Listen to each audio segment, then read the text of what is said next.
So today we're going to go over a portion of this book by Chris Smith called The Conversion Code. And then at 11:30, Chris is going to come on the call, which is a big thrill. He's pretty much a, international marketing star. And it was really terrific of him to agree to come on the call. So what I need for everybody to do is come up with a good question for him so that he's going to do Q&A and he wants us to have questions ready. Let's see. What I'm going to do right now is go over a portion of the book. This is just about 3 chapters. So it's really jam-packed with marketing stuff. And I need to share my screen. So hold on 1 second.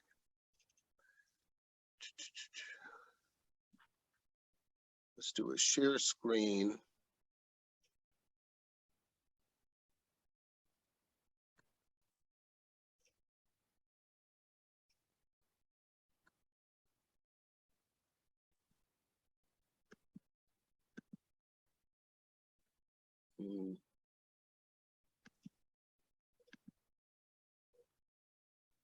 Okay.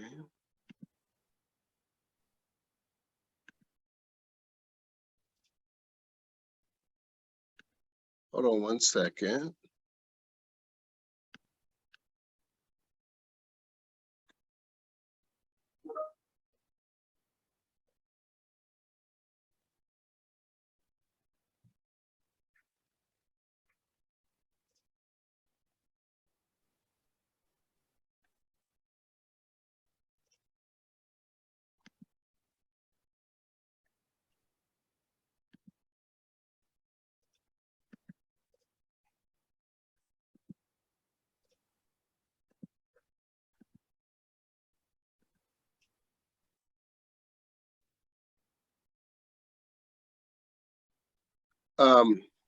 So let's try this one.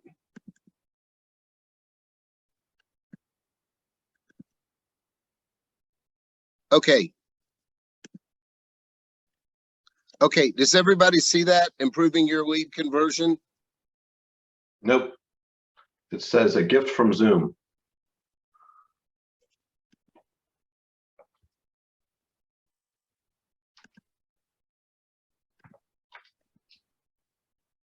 Do you see it now? Yep. And you can hear me? All right, here we go. Okay, so Chris Smith, let me just tell you a little bit about him. He's one of the greatest marketers of all time, of our time. He's co-founder of Curator, which is a Fortune 500 fastest company. And he is been picked one of the 4 best marketers under 40, according to the American Marketing Association. He uses the blueprint in his book to quickly grow his own company to an 8-figure in annual recurring revenue. The big thing about him is he helped develop the lead generation system for Quicken Loans. So he took them from 10 million to 350 million, a billion, excuse me. So they're like 100 times the size of Van Dyke Mortgage. So what he was able to do is filter through millions of leads. I think he said he was able to look at data from 3 million leads and get, scientific answers to different data questions that nobody else would get. For instance, let me let these 5 latecomers in. Okay, so you may make 6 calls on Monday morning and nobody answers and say, well, Mondays suck. Well, yeah, but that's not really a scientific representation. You just called 6 people. But if you had called 600,000, you could make that determination. So this is very rare data that we have access to, or that he had access to and is sharing.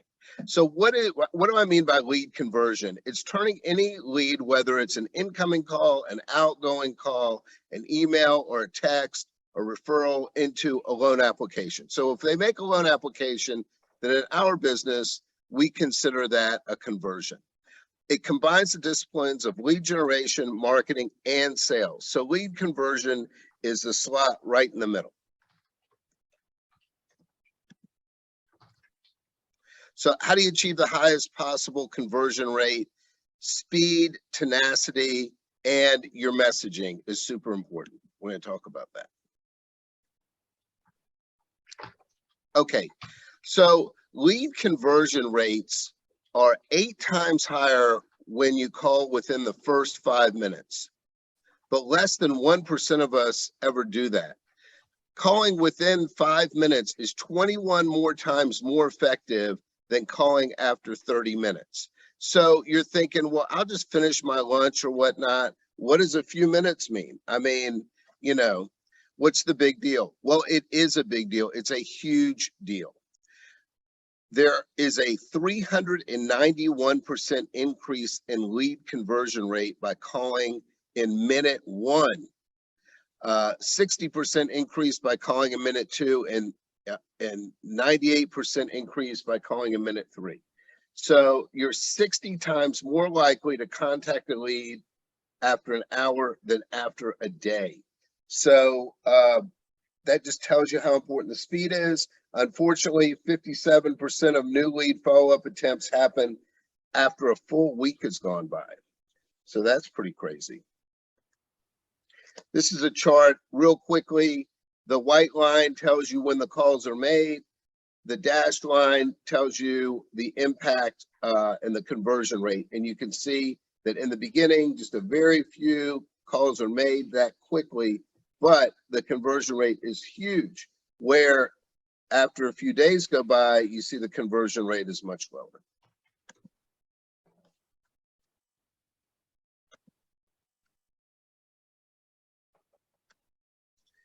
Do you guys see a box with people's faces that I'm wiggling around? Okay. Nope. Okay, cool. Okay, so you get a 40, so how many times should you call them? You get a 49% increase in conversion rate by calling leads at least 3 times in the first 2 hours. And you see the little chart on the side there. You increase the percentage of leads you contact by 48% to 93% by calling 6 times compared to 1. So obviously that's where the tenacity comes in and the persistence. Outcall prospecting. When should you call? So when are you making those calls? So, you know, John Jones has that Power Hour program that is really terrific, where you're calling your past customers, your sphere of influence, and so forth. So when should you make these calls? Well, like I said in the beginning, if you just made a few and you made a determination, you know, it's just not really accurate. But with the data that we have access to now, you can see the best day of the week to follow up with leads is Tuesday. It's 19% higher conversion rate than the weekly average. The best time to follow up with leads is from 9 to 10 a.m., which has a 44.5% higher conversion rate than the average between noon and 6 p.m. Who knew that? Somebody raise their hand. Did anybody know that? How powerful that is? I mean, 45% increase is, you know, it's pretty significant. This little chart shows calls from 6 a.m. Do not call at 6 a.m. The only thing that I can think of is that maybe they were calling the West Coast, or no, it's still, don't call that early. Okay. So short-term drip campaigns to convert leads. These are on the ones that are the hot ones. You just got a lead from an agent and so forth. And, you know, let me just back up one step. Why am I spending so much time on this? Why is this so important? Well, as you know, business has slowed down a little bit. Our phones went from ringing off the hook to now ringing every now and then, kind of really a more normal pace. But your capture rate is so important. I mean, a year ago, if I got half the loans that called me, I was thrilled. But now I need to get all of them, or, you know, 8 or 9 out of 10, because there's just not that many calls.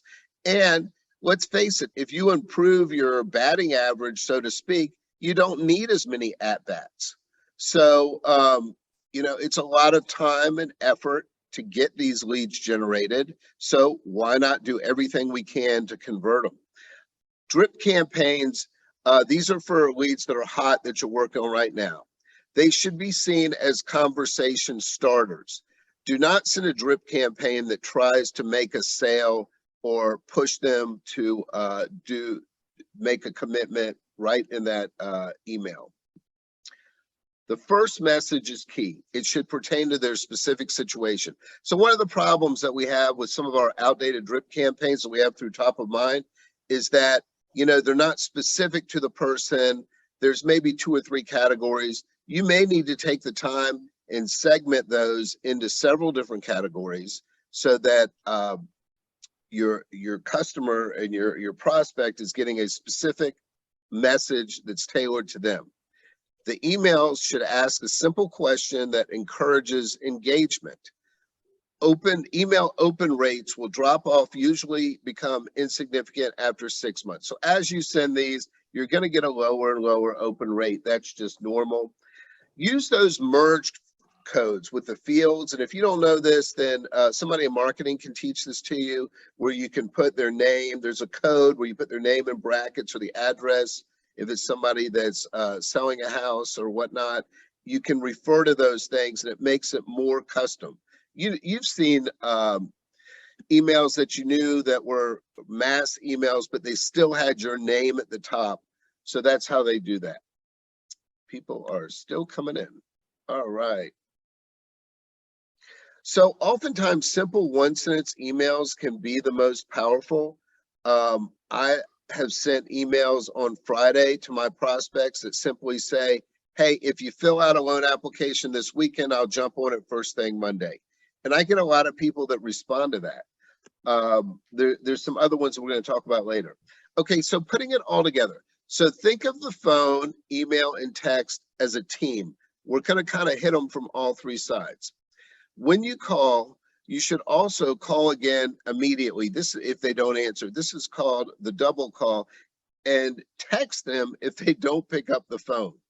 When you get a lead, especially if you're buying leads from like Zillow or one of these OpCity or one of those lead sources, you know, they're going out to other lenders too. They're not exclusive. So being the speed to lead is so important. So after sending an important email, you can text them to let them know that it's in their inbox. I do this all the time. I send out an estimate. I'm trying to really get their commitment to lock in with me, and they don't respond. So instead of waiting and then texting, that seems like hitting them up twice. I send the email and text them immediately. So it kind of comes across as like a double hit, but only one contact. Does that make any sense? After sending a mass email, call the ones who were most engaged. If anybody uses that HomeBot service, that's another one of those automated services. And whenever they send out the email, it's, I don't know what I've got in there, 500 people or something. I always get 2 or 3 people that respond. You know, it's important to get back to those people. I mean, if you're spending the money on a service and you get engagement and you don't call them back, then, you know, what are you doing really? So pro tip, by bursting the calls, emails, and texts closely together, then you have the greatest possibility of getting in touch with that contact. All right, does anybody have any questions so far? I'm talking a million miles an hour and about a lot of different things. No? Okay, I'll keep rocking and rolling here. Okay, so long-term email marketing. So, you know, old leads buy stuff too. We're not just talking about lead generation, we're talking about lead nurturing. Email marketing still outperforms social media. And what I mean by that is that 100 emails are going to get a greater response than 100 people seeing your post on Facebook. Not that that both are not important marketing strategies.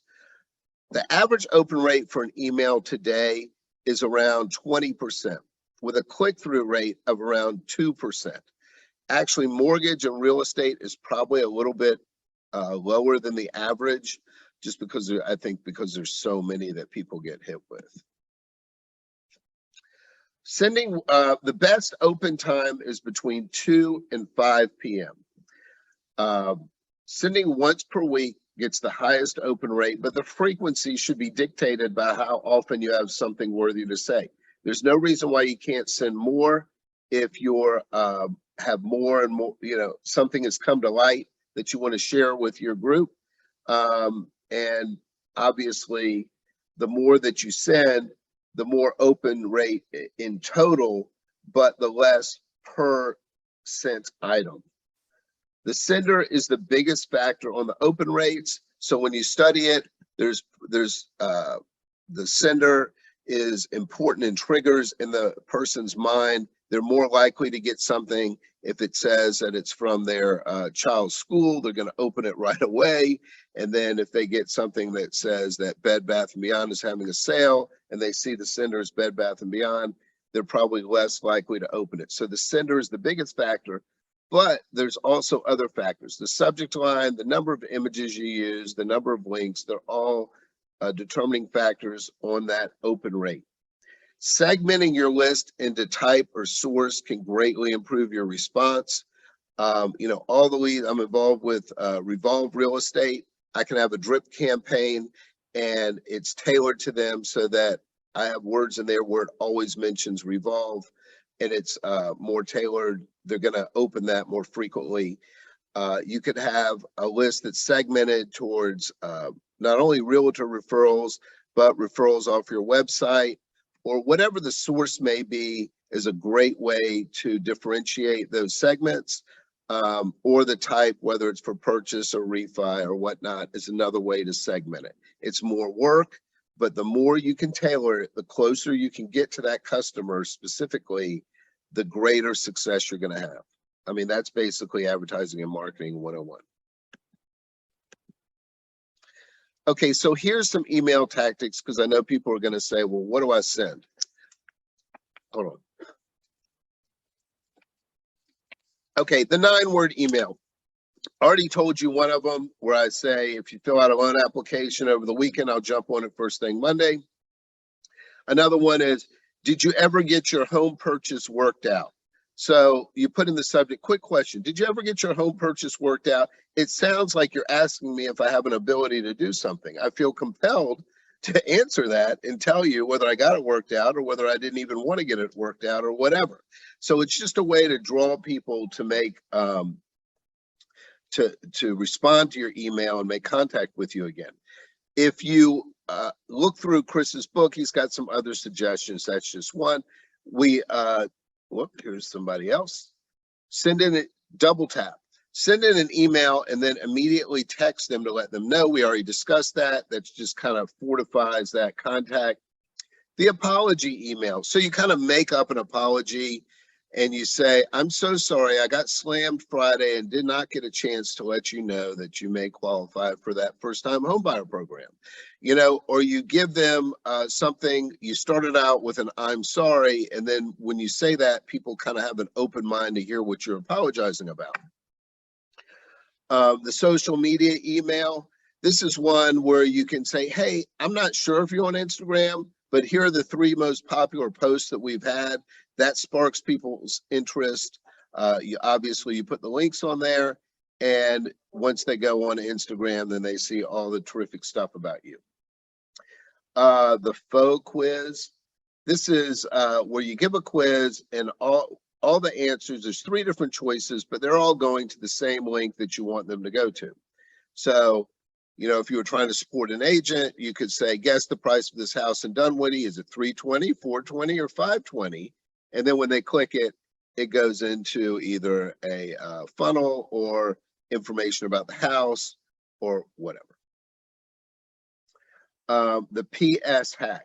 This is like, if you remember Columbo from years back, he would say, well, just one more thing. So that's kind of what PS, postscript on your letters. Okay, so you email a useful article. Let's say you've emailed out an article about it's time to clean your gutters. And then at the end, you put PS. I won't help you clean your gutters, but I can let you know how much house you can qualify for. So you kind of throw in that zinger at the end. They've already gotten value from the article, so they're more open to your little pitch there. You can use Google's campaign URL builder to track your links so you can better understand the impact your email marketing is having. So if you're just going to have to actually Google this, Google's campaign URL builder, and it will track how many people land on that that landing page that you've built and give you analytics on that. Okay, most importantly, you know, it's like everybody's always saying, just pick up the damn phone. Simply sending emails or text, you know, we call them keyboard cowards, and I'm guilty of this a lot of times. I like to just sit back behind the keyboard and be a big shot, but I'm not, because a big shot would be picking up the phone and making the calls to the people. And that combination of the emails and text followed with a phone call is really going to maximize your contacts and your contracts. How about that? 33% of all clicks happen in the first hour after sending the email. So if you're going to do one of those big emails, or if corporate's going to send out one of those agent letters to everybody, you know, be around for the first hour or so after they send that, because you're going to get some people reaching out for sure.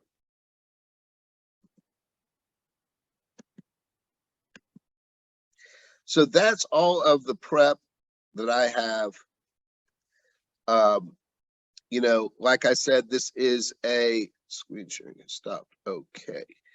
You know, this book and this knowledge is just a huge comprehensive. That was 3 chapters out of 30. We didn't get into social media marketing, website optimization, all that stuff that he does. So I want you to be prepared with some questions for Chris. He's going to be on in about 5 minutes. So, so Lauren, where are you? Right here. So what kind of question you ask Chris? So I was going to ask him, I understand that speed and picking up the phone is super important, but if you get a lead and you're in the middle of a meeting or a phone call, something where you cannot step out of, does it affect the conversion rate negatively if you send an immediate text response? Hi, you know, this is my name, so-and-so, you know, I'm in the middle of something right now that I can't get away from, but I'll reach out to you in just a couple minutes or something like that. I think that's a great question. Who else we got? Lisa Blake, what kind of question you gonna ask Chris?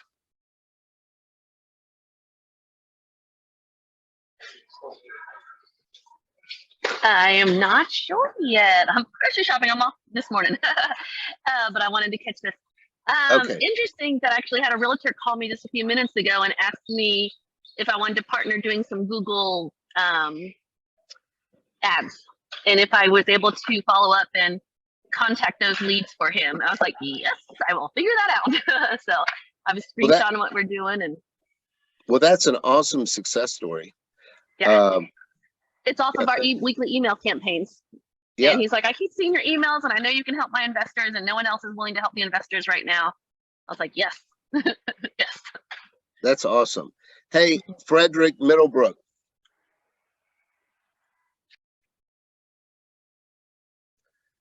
Frederico, are you on?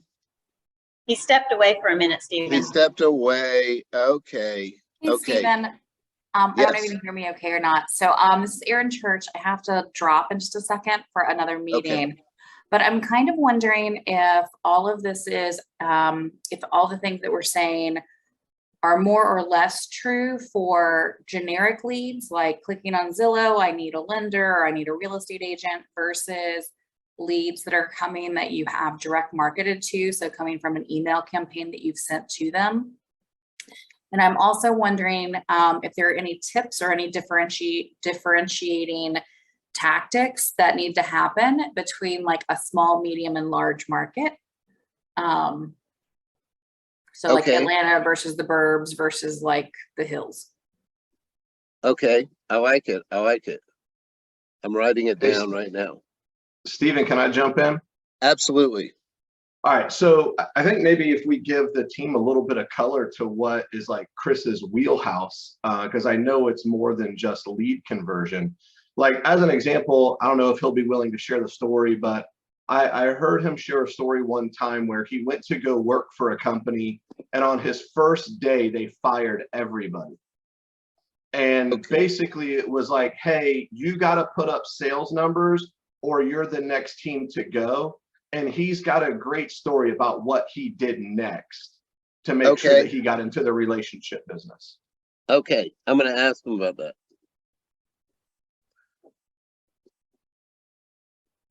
Yeah, so basically he started out with that guy who promoted those boy brands, like the Backstreet Boys, and did promotions for them.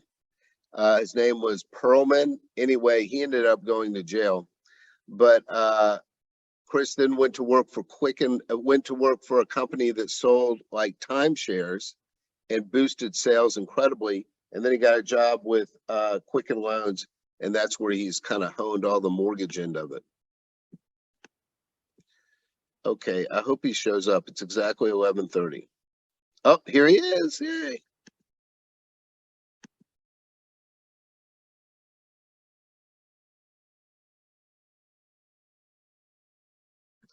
Chris. Hey, Steven, what's up, buddy? Hey, thank you so much for being on this call. I really appreciate it. No We've problem. got about 25 young loan officers and marketers, and they're all excited to hear about you.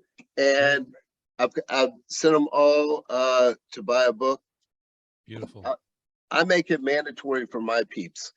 But so Chris, let's jump right in. I just went through a prep on chapters 18 through 21, which was about the lead conversion, the phone calls, and doing the text and phone calls, and then I'm sorry, the text email campaigns, and then following up with a phone call to try and get that burst. So you talk about tone and how important that is on the phone, because we don't have the body language and all that stuff. What do you think is the most important thing to get across? Is it enthusiasm, trustworthiness, or empathy? Yes, it's all three. I mean, the reality is, like, for me at least, when I interview a salesperson, like, I won't do this live on the call today, but if I were to interview everybody on this call and figure out if I wanted to hire them to sell for me or not, it would take me less than 60 seconds to decide, because I would get on a phone call with them and I would hear them. And so your question is it enthusiasm? Is it empathy? Is it expertise? It's a hybrid. But the thing about tone and excitement and enthusiasm, for a lot of people, they don't have that naturally. That's the challenge. And so, you know, but by the way, a lot of actors and entertainers and comedians, like, they don't act like that either on the cab ride back to the airport. Right. You know what I'm saying? So you just have to be self-aware. Either you're good and you sound good and you're, you know, golden, you don't have to think a lot about it, or say, okay, I got to work on this, or I got to kind of like sit up a little, maybe stand up, lean in. So enthusiasm is critical, because if you're not sold, if you're not excited, why the hell should I be? I mean, why should I even listen to you? But when you talk about empathy, the empathy I think about is for the person that's getting reached out to, because they don't want the call. They don't want somebody bothering them, calling them, voicemailing them, texting them, bursting them, right? So the empathy is in showing them that you're not that. And you do that through personalization of the opening of your call. So excited, but specific. And as an example, maybe you reference the source of the lead and how long ago it was that they became a lead and the last time you talked, right? So, hey, Sally, I got information from Zillow. You know, we connected about 6 months ago. Haven't spoken to you since. How are you?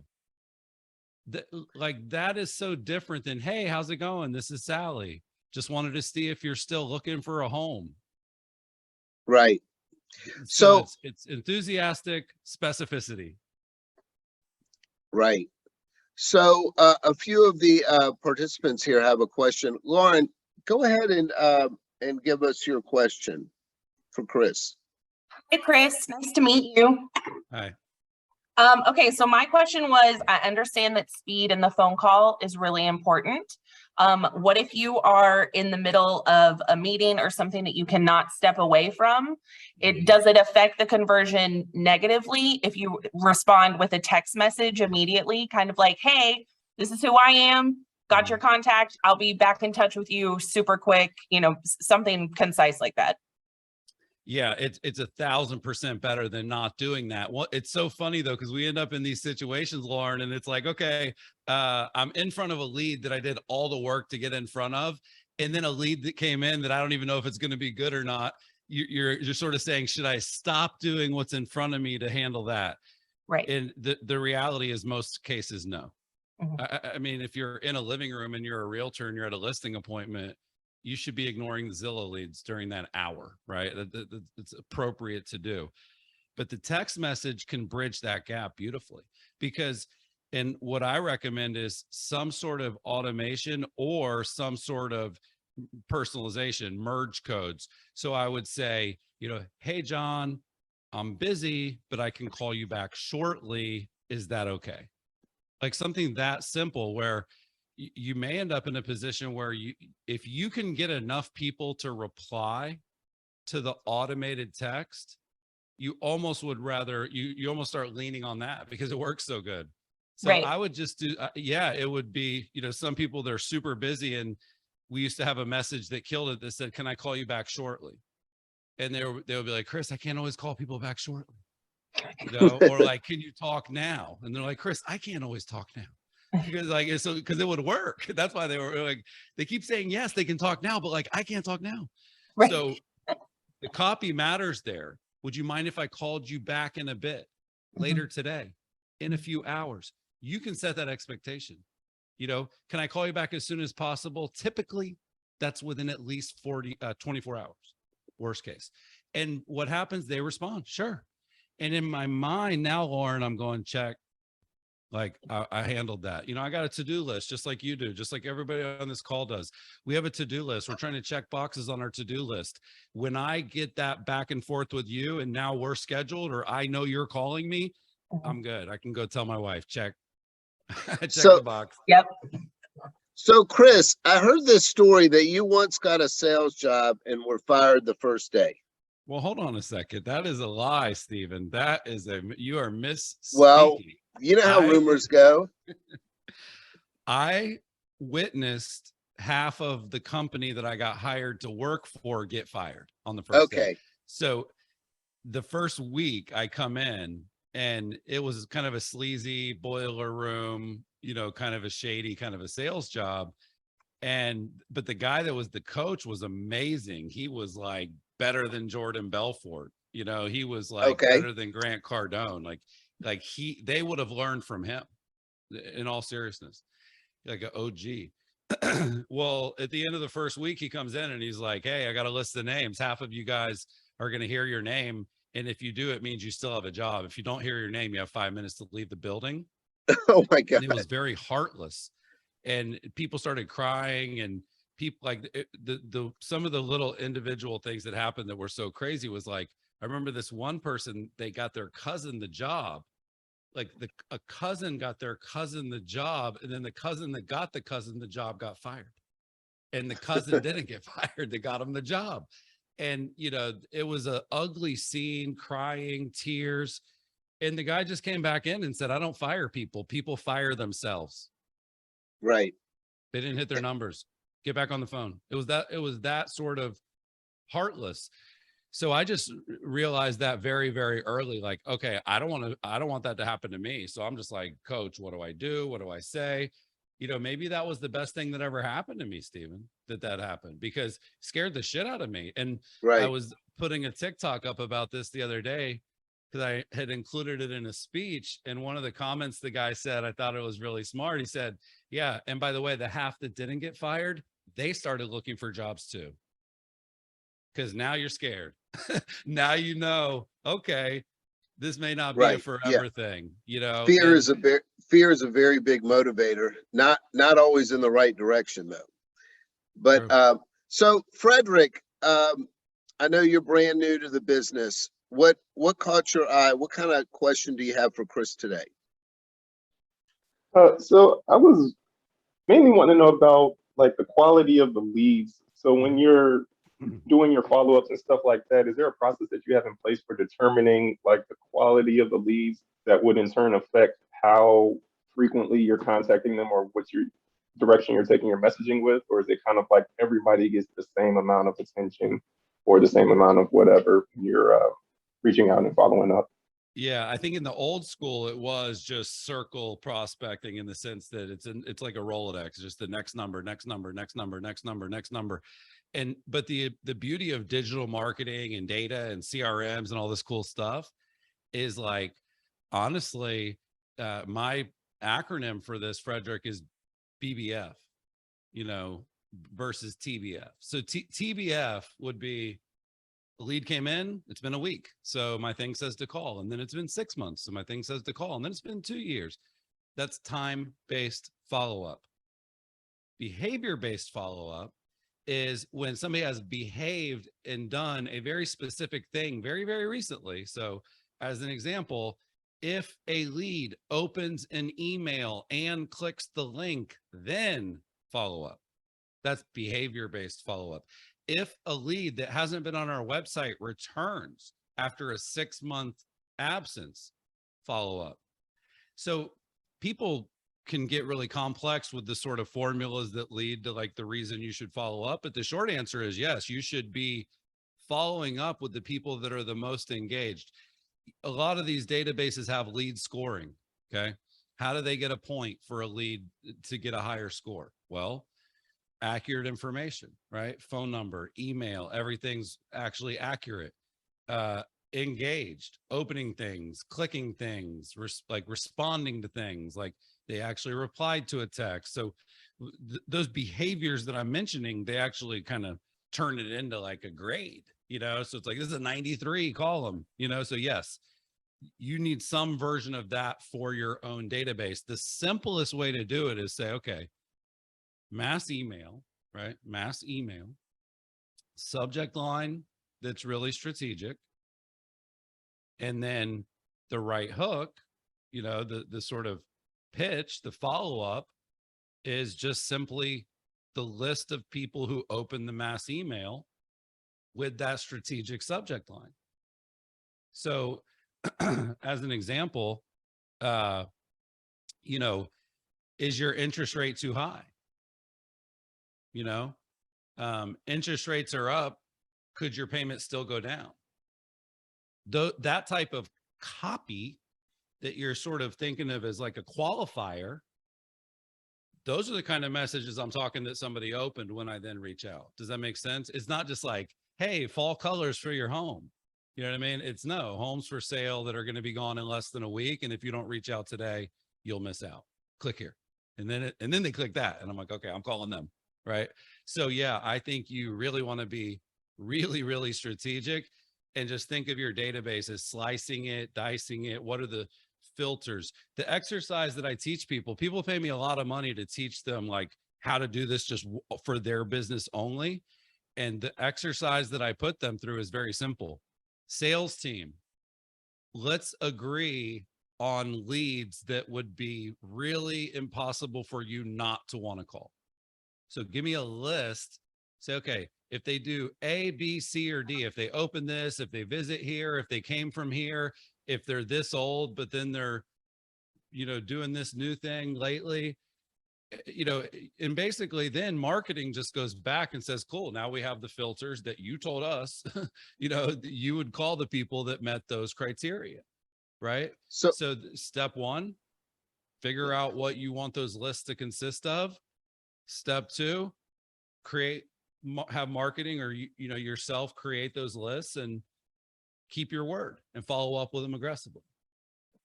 So Chris, although we all prospect for loans, we're in the mortgage business, we're also prospecting real estate agents to kick off a relationship, either to have a face-to-face coffee or Zoom call or something to get an appointment to get face-to-face with them.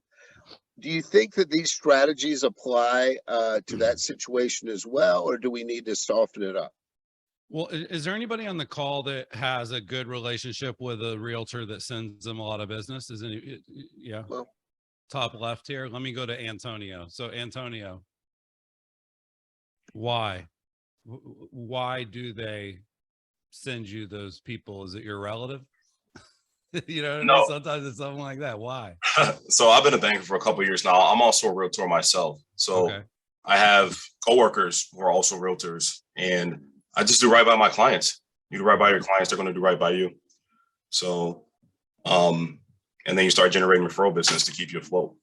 My question for you though, Chris, is regarding getting in front of automating your business, right? I've looked at a lot of different lead generators, you know, different companies offer like smart plans. I want to get to the nitty gritty and be the loan officer for my circle that I nurture. So how do you get in front of nurturing your sphere, your circle, right? And just automating that so you can stay on the front end and be a loan officer or be the realtor that your clients need you to be, right? Yeah, And step away from lead generation. Yeah, well, that's a really good question, because I also think that your impact to stay in front of people at scale does create referability, does create the realtor keeping you top of mind for the next loan. You know what I'm saying? Right. But you're using words that are basically enemies. You're saying sphere and people that matter, how do I stay in front of them and automate it? Right? So I can do my real job of being a loan officer. I understand why that sounds like a good idea, but anything involving the people that matter the most should have the least automation possible. So like when I think about, as an example, let's say you're just trying to keep your past clients or keep realtors in the loop on, you know, rates and changes and policies and laws, like, right, be an educator.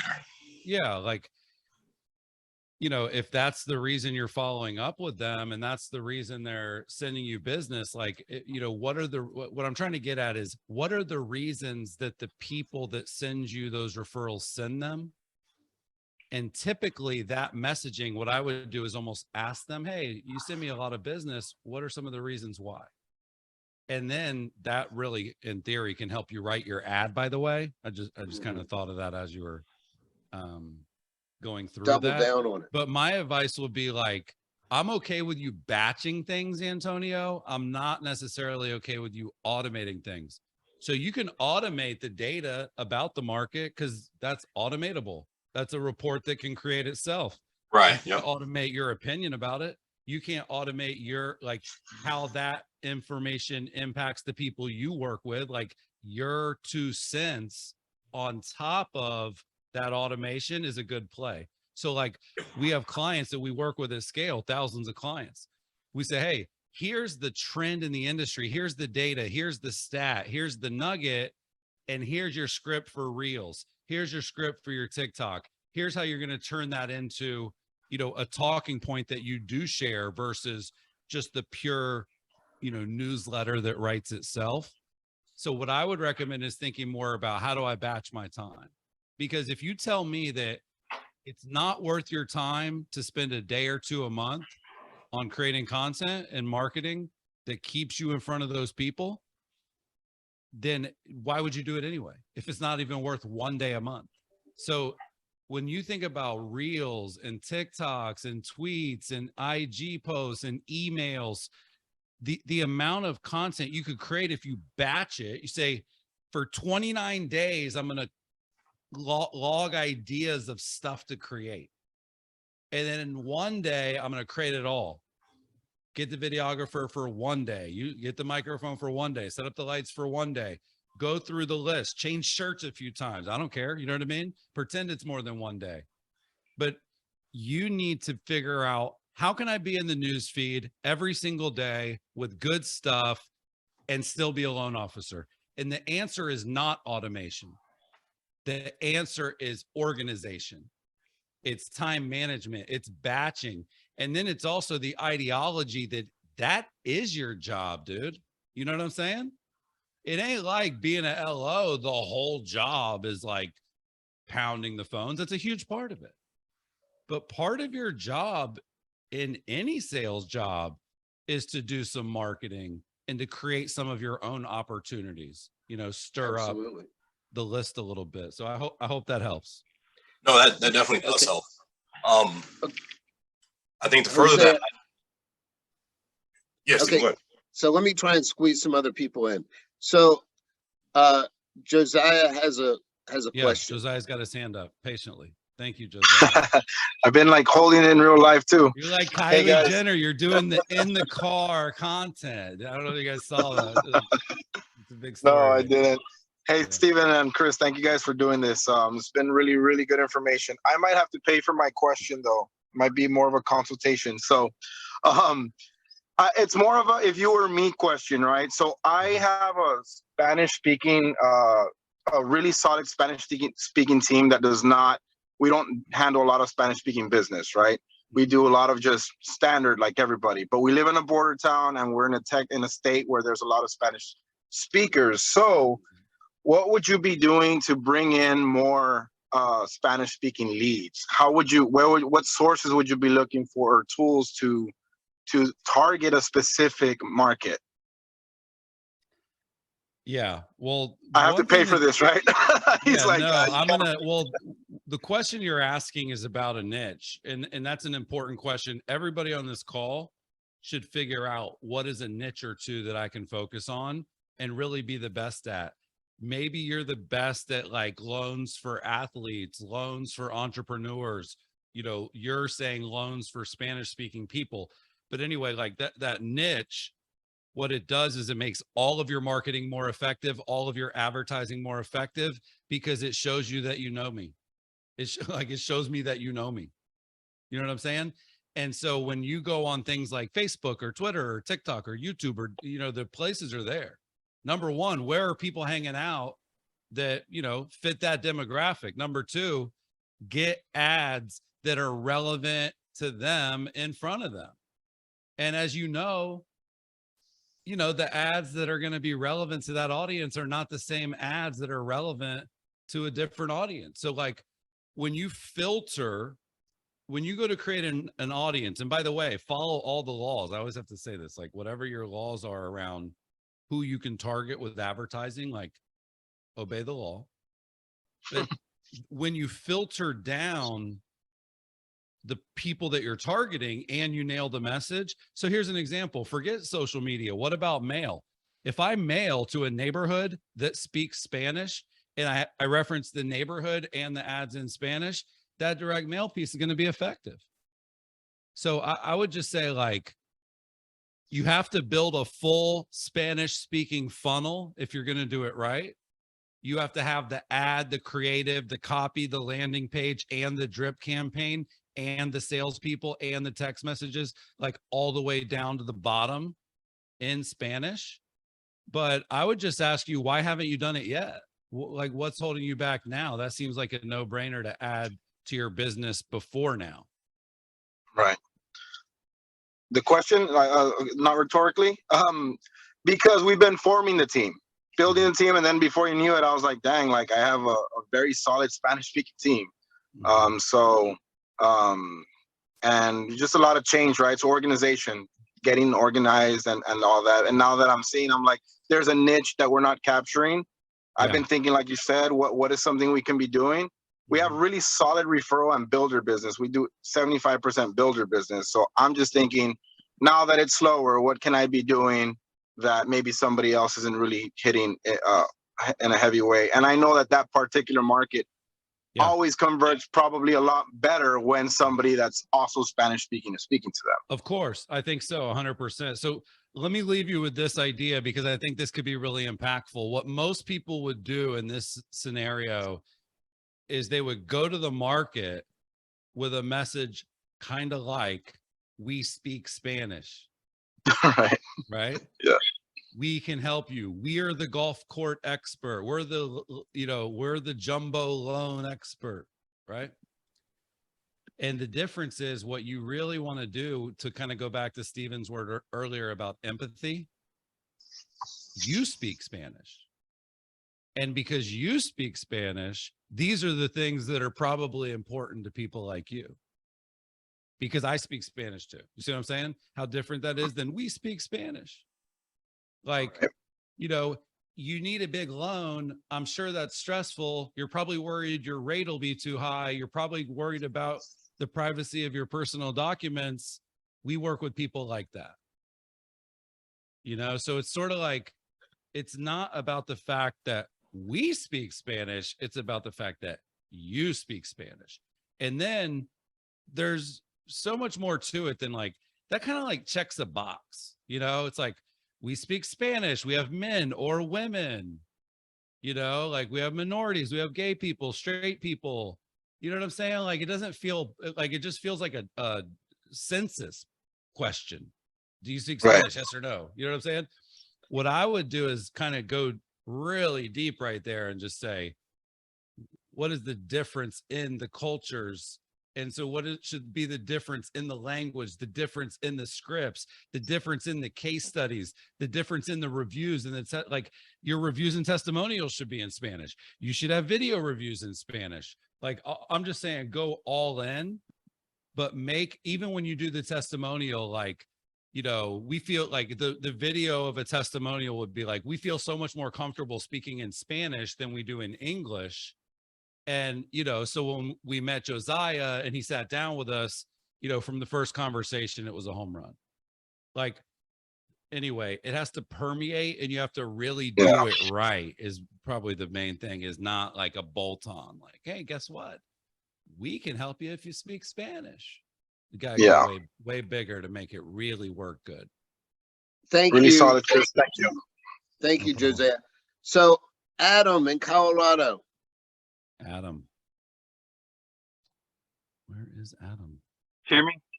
Can you hear me now? Yes. Yeah. All so right, Chris, Stephen, thank you guys for doing this. give us a question for Chris.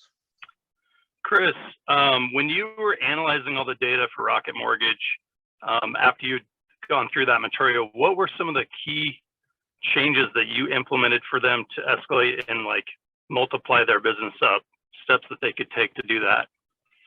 Yeah, well, I mean, just to be clear, at the point in my career that I was there, they were, you know, teaching me more than I was teaching them, but I was sort of watching the machine being built. Like, they were sort of building the airplane while they were flying it because everything was so new. So like, one thing that you guys probably, if you've only been in the industry a while, you wouldn't even realize that, like, one of the biggest objections that like killed so many opportunities was trust. Like, people didn't trust the idea of doing a mortgage with someone they weren't going to meet in person. Like, they just wanted to go to their local bank there. And I'm sure occasionally you get somebody like that today, but that was like most people. I was writing loans when every single person that was doing the loan, it was their first ever internet mortgage. It was their first ever e-sign. So there was like all this clunkiness happening from just that perspective. So I think that's really important to think about. What I noticed about Quicken, where they evolved, and now they're Rocket Mortgage, it was Quicken when I was there, Quicken Loans, but where they've really evolved, the number one way is content marketing and building their brand. Like, because back in the day, it was all buying leads from all these different lead sources. And so they'd have Bankrate and Lower My Bills and Lending Tree and, you know, probably a bunch of other ones that I don't even know the name of. And that was a very difficult lead to convert compared to maybe when the phone rang from a phone number that was like 1-800 Quicken Loans from a radio ad in Michigan. And the person heard the radio ad and called Quicken Loans. So we had some of those, but we didn't have mostly those, right? We had mostly the Lower My Bills type stuff. I mean, you guys maybe have seen this, but I just remember this ad that was like a Lower My Bills ad. We would find really funny ones because some of their ads are just like, they're out of control. If you ever want to just go down a rabbit hole, just look for like funny lowermybills.com ads. And I remember one was that you had to shoot an alien with a laser to get the interest rates. That was literally the game. Like, if you can hit the alien with this laser, we'll show you the rates. And you would try to hit it, and then it would go to a landing page and say, what's your area? What's this? What's this? And it was a lead form, and then we'd call them. So from an alien to, me calling them. So I think what they learned through that process, Adam, is they learned that, like, the people that know Quicken, that like Quicken, that trust Quicken, that want to work with Quicken, that come in through our website, through our social media, through our landing pages, through our ads, through our contests. I don't know if you see what they do with the golf, contest every year. When they did Rocket Mortgage is a content marketing play. Like, what people don't realize is that software is content. Tools are content. Obviously, something like a mortgage calculator, that's interactive content, interactive marketing. That's all that is. So when they said push button, get mortgage, what they did is they basically removed 89 steps theoretically, right? But you still ended up kind of going through that old school traditional process.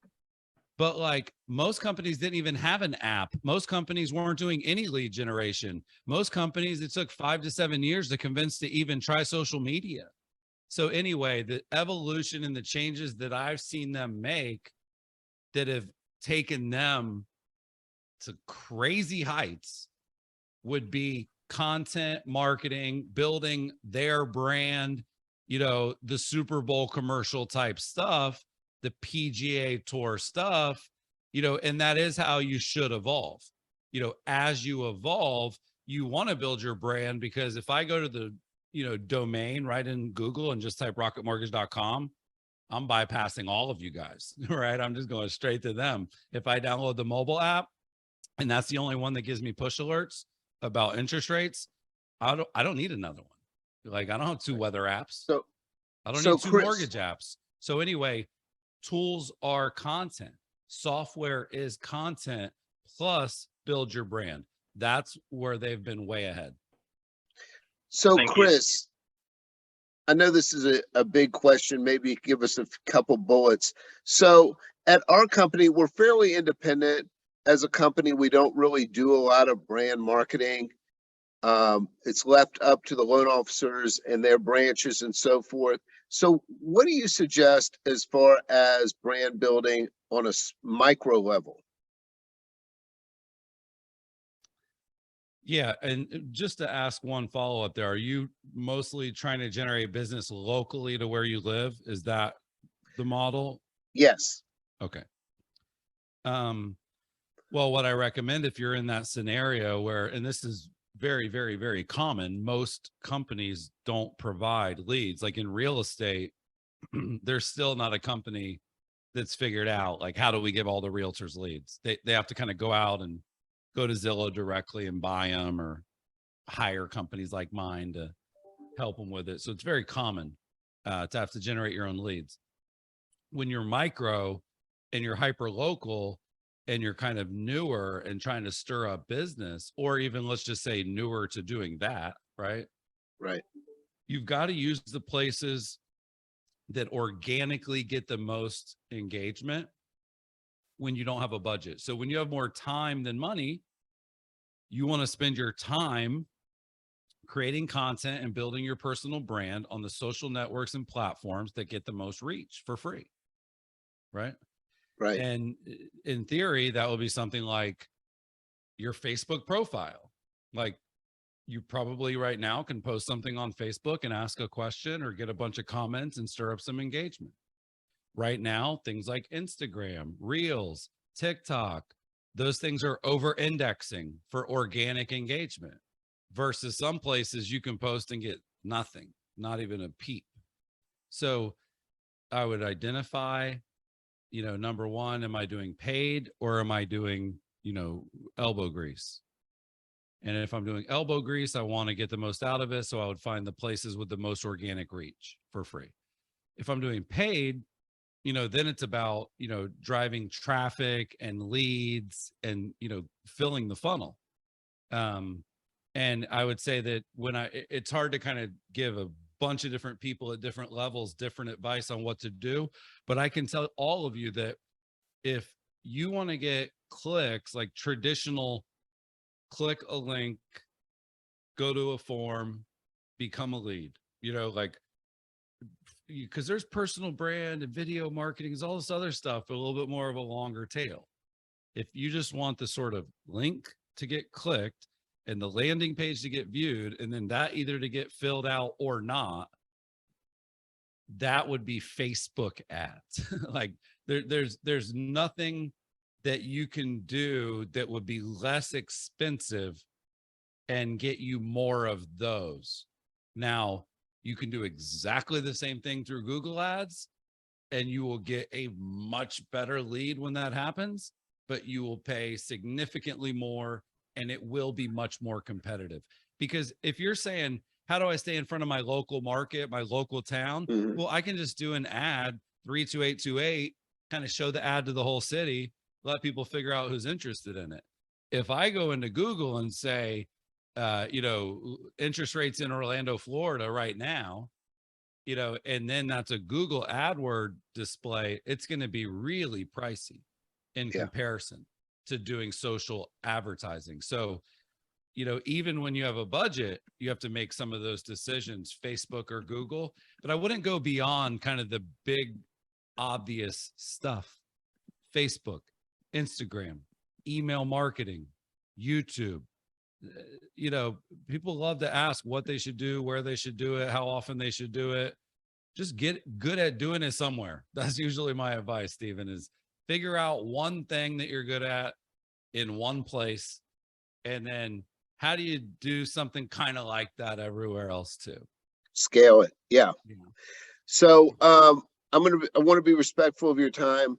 So, Brent. No, if you guys got the questions, keep them coming. I love Okay, this. Brent, let's go. Bring me a couple more, man. Listen, this is my pro bono work. You know that. Right. Thank you. I appreciate that. Yeah.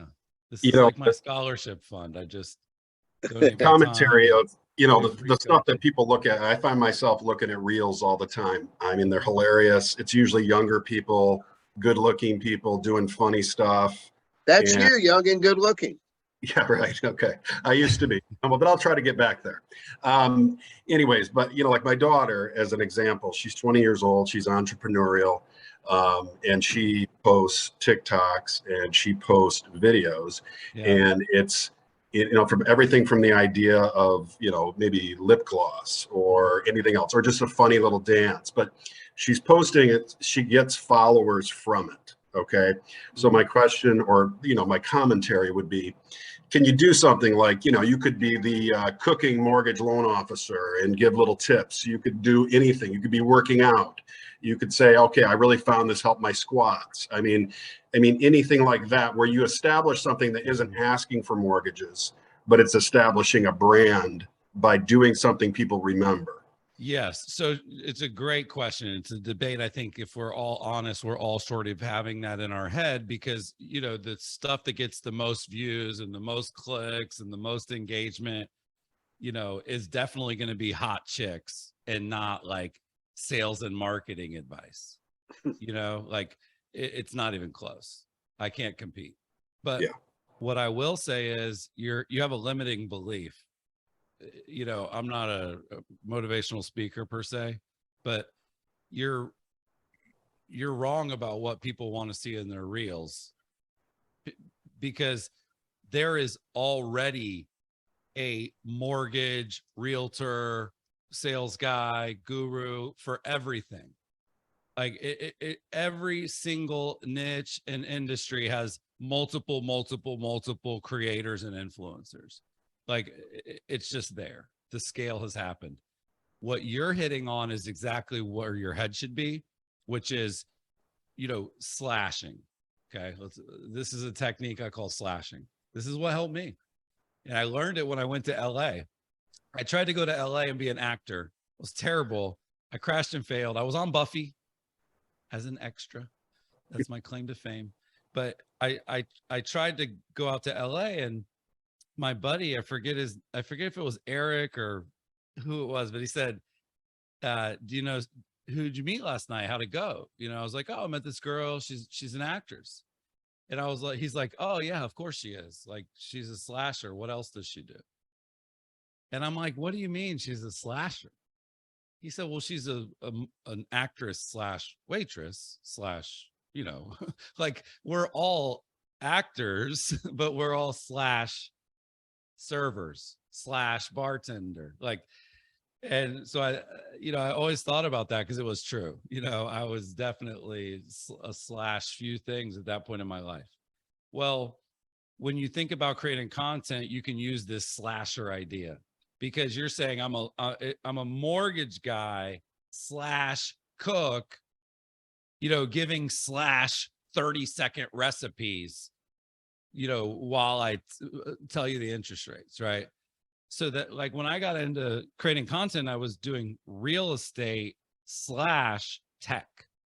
And at that time, believe it or not, there was a ton of tech stuff and a ton of real estate stuff. And there was like one person that cared about like both and was like passionate about the intersection of the two. So number one, you know, the older guy, the funny guy, the fat guy, the skinny guy, the black guy, it doesn't matter. Anybody can get traction on TikTok and Reels. The number one guy now is not the cute Charlie D'Amelio. It's Cobby Lane. And he doesn't even say anything. And he's from Africa. And he just does funny stuff. Like, Oh yeah. he's I knew that. great. He has the most followers. He has, you know, over 100 million, but he surpassed Charlie D'Amelio. So to me, that's like a little bit symbolic, you know, where it's like, okay, it isn't just young people and 20-year-olds like my daughter and people dancing. Like, people are consuming comedy there. I mean, I literally had a guy hit me up. He goes, Chris, I want to bring you to my conference. I want to pay you a big speaker fee. I've been watching all your TikToks. I love them. And he was the CEO of like one of the biggest life insurance companies in the country. So when I hear that, I don't need anybody to tell me it's not just your daughter. I know it's not. You just don't believe yet that it's not. So niche down, yes, slash, right? And then just sort of like, don't go into it thinking that you're in the wrong room. So Chris, do you subscribe to Gary V's jab, jab, jab, right hook theory, which is kind of a roundabout way of what we've been talking about? Who is Gary V? I'm sorry. I'm just Well, he kidding. wrote Everybody the knows forward Gary to your V. book. I know, So listen, I know. I'm just joking. I love Gary V. Everybody knows Gary V. He needs no introduction. Yes, jab, jab, jab, right hook is, you know, there's other sort of books in that vein. One's called The Go-Giver. You know, it would be give, give, give, give, ask. It would be, Right. you know, help, help, help, help, get help, you know, like help, help, help, help, help me now. But yeah, like I just think, I don't even think it's, I don't know, man. It's, yes, it's a social media analogy that's perfect. You should give, give, give, give, give, ask, right? Give 10 things, ask one thing. But I don't even think that's like I think Gary's so much deeper than just like social media advice. I think, and I think I've even heard him say this, he wants to bring 51% of the value or more in every interaction and relationship in his life. If he can bring more than half of the value, he's kind of onto something right. And when that's your mindset, you can't just right hook, sales pitch.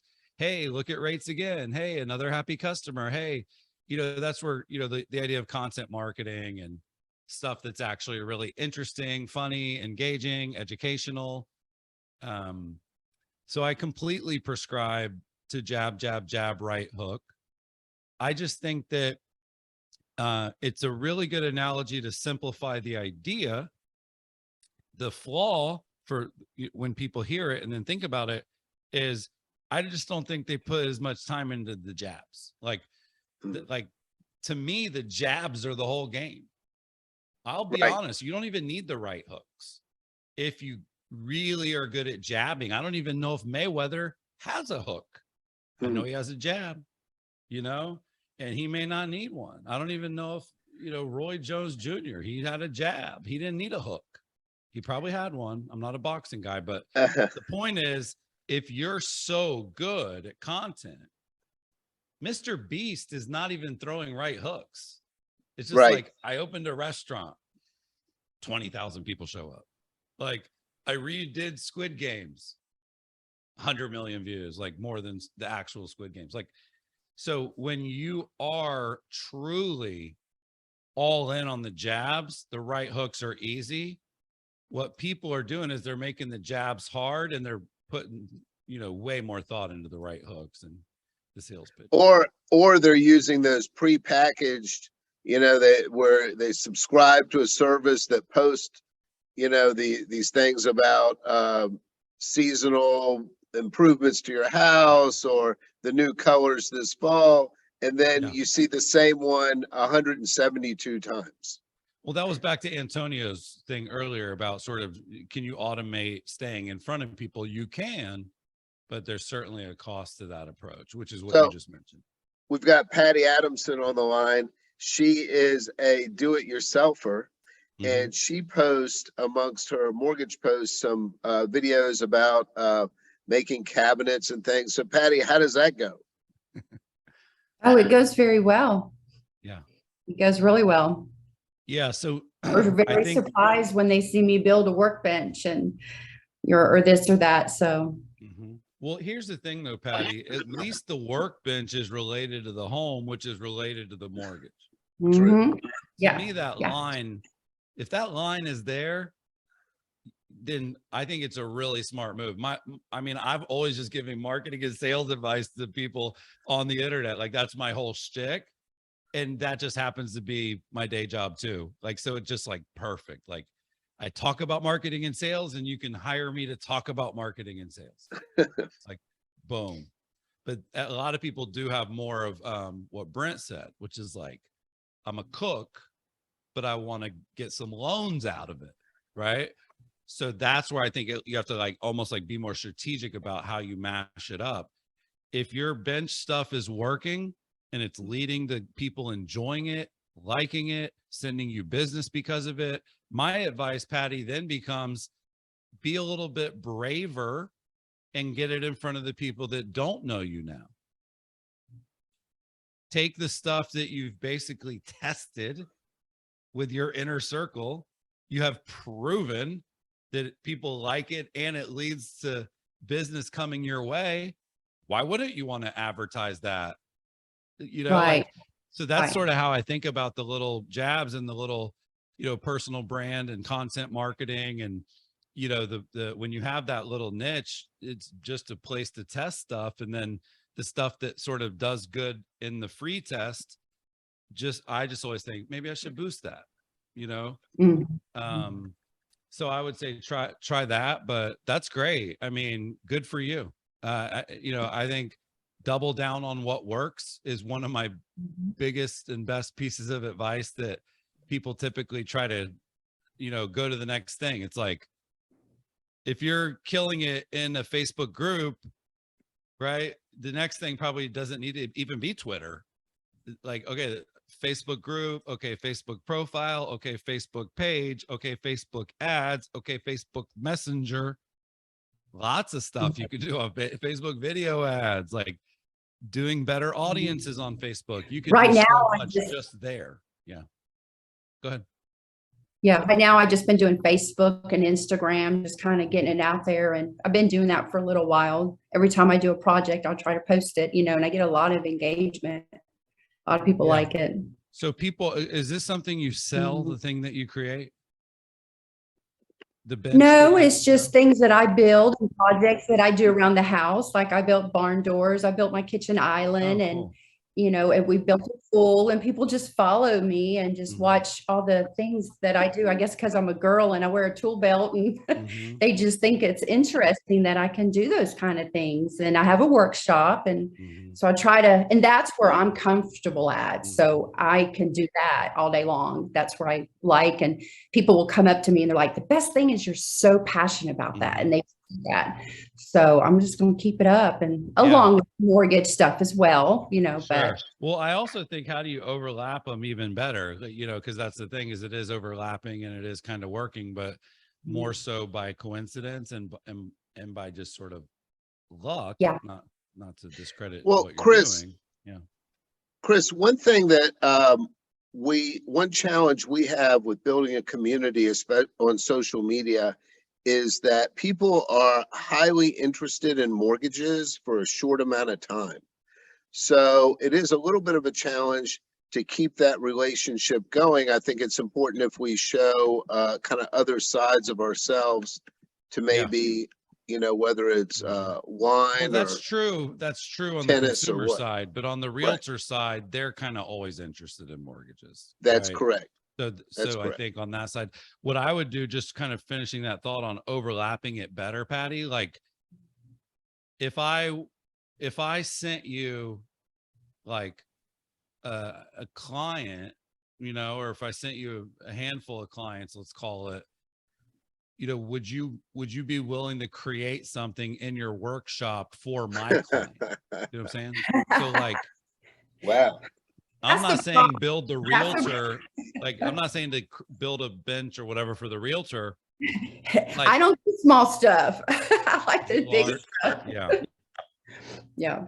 Well, then But they that's can a good only idea. unlock. Then they only unlock that prize, Patty, after they send you 10 There you go. referrals. You Oh, go. I like that. Then I'll get them a door hanger or something like It's like that. a card at Subway. At the 10th referral, You get I'm a gonna free build you a sandwich. barn door. There you go. I like the way you're thinking. Does anybody have any other questions for Chris?